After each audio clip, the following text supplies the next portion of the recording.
Hello दोस्तों, आज के इस वीडियो में एसएससी एमटीएस नॉर्मलाइजेशन के बारे में बात करने वाले हैं कि एसएससी एमटीएस एग्जाम में नॉर्मलाइजेशन होने के बाद कैंडिडेट के कितने नंबर तक बढ़ सकते हैं या कितने नंबर तक घट सकते हैं। और आप लोगों को बता दूं कि एसएससी और रेलवे में जो नॉर्मलाइजेशन का फार्मूला है दोनों ही बिल्कुल ही सेम है। दोनों फार्मूला बिल्कुल ही सेम है, इसलिए रेलवे के कैंडिडेट भी इस वीडियो को देख सकते हैं। लोगों को 2 दिन पहले सीएचएसएल का स्कोर कार्ड जारी किया गया है। सीएचएसएल के कुछ कैंडिडेट का आप लोगों को स्कोर कार्ड दिखाने वाला है, जिसके आधार पर आप लोगों को बताने वाले हैं कि एमटीएस एग्जाम में नॉर्मलाइजेशन होने के बाद कितने नंबर तक बढ़ सकते हैं या घट सकते हैं। आप लोगों को लगभग 6 से 7 कैंडिडेट का स्कोर कार्ड दिखाने वाला है, जिसके बाद आप लोग समझ जाएंगे कि नॉर्मलाइजेशन होने के बाद आपके मार्क्स पर कितना फर्क पड़ने वाला है। इसलिए आप लोग वीडियो को पूरा अवश्य देखिएगा।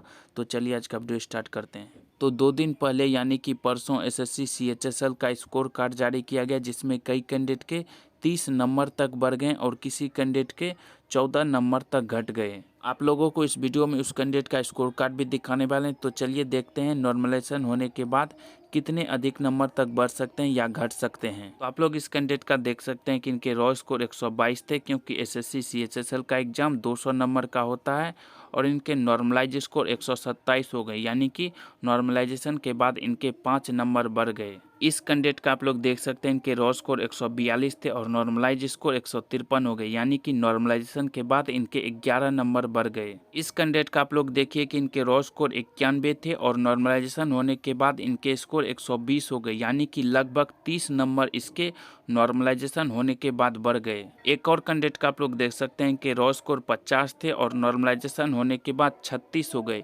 यानी कि नॉर्मलाइजेशन होने के बाद 14 नंबर तक घट गए। इस कैंडिडेट का आप लोग देख सकते हैं इनके रॉ स्कोर 123 थे, नॉर्मलाइजेशन होने के बाद 141 हो गए, यानी कि नॉर्मलाइजेशन के बाद इनके 18 नंबर तक बढ़ गए। एक और कैंडिडेट का आप लोग देख सकते हैं इनके रॉ स्कोर 147 थे, नॉर्मलाइजेशन होने के बाद 154 हो गए, यानी कि नॉर्मलाइजेशन के बाद इनके 7 नंबर तक बढ़ गए। इस कैंडिडेट का आप लोग देख सकते हैं इनके रॉ स्कोर 109 थे और नॉर्मलाइजेशन होने के बाद 116 हो गए, यानी कि नॉर्मलाइजेशन के बाद इनके भी 7 नंबर बढ़ गए। एक और कैंडिडेट का आप लोग देख सकते हैं इनके रॉ स्कोर 21 थे और नॉर्मलाइजेशन होने के बाद 23 हो गए, यानी कि नॉर्मलाइजेशन के बाद इनके 2 नंबर तक बढ़ गए। तो इन सभी स्कोर कार्ड देखकर यही लगता है कि अगर आपका एग्जाम इजी शिफ्ट में हुआ है तो 1 से 5 नंबर तक बढ़ सकते हैं। अगर आपका एग्जाम मॉडरेट शिफ्ट में हुआ है तो 5 से 15 नंबर तक बढ़ सकते हैं।